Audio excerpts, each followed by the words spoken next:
Good day, everyone. I welcome you to another episode on Love with Elizabeth Ife-Adetona. Today, we are looking into how to put God's will over your own will. How to put God's will, how to prioritize God's direction over your wants, over your desires, and your needs. People used to tell me, I have my own desires, I have my own listed features I want in my spouse, and I have several things I want them to possess, several qualities and all that.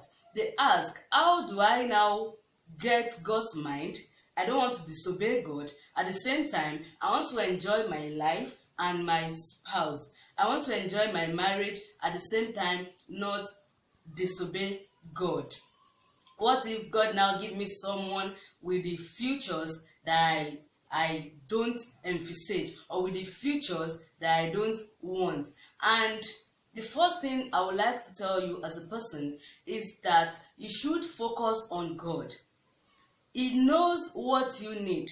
He knows your need, and you can only go after your wants and all that. But God knows your need. And that is why he said in his word that he knows the thought he thinks towards you. It is the thought of good and of peace, to give you an expected end. Note that God is ready to give you an expected end. You want a lovely wife, a lovely husband, a good marriage. God is ready to give it to you, but not in an expected way. The expected end will never come in an expected way.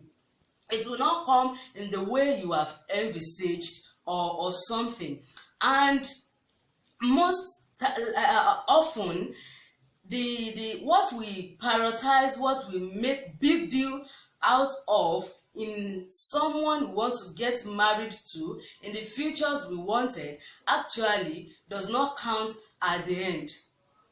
They are just little things that we can actually overlook. Somebody like me, I have wanted and desired an average height man, but according to divine direction, I was led and I got married to a tall man, and not for once in my life have I ever wished him to become an average height man. In fact, I've fallen in love over and over again with his height. In fact, while I was preparing this message, I have to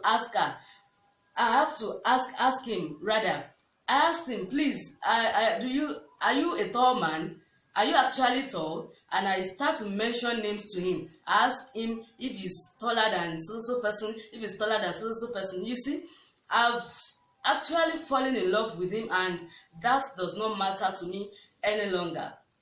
Also, I've not for once imagined myself getting married to a pastor. In fact, being a pastor's wife is something that irritates me. I don't like it for anything. I hate it with passion. But you need to see the joy that well up from me, the joy that fill my face whenever I see my husband impacting life, preaching the gospel. In fact, I want him to do more and more for God, and I can do anything. I want to go to any length to support him, to support the ministry, and to support the work of God in his hand. So these things actually does not really count, does not really matter.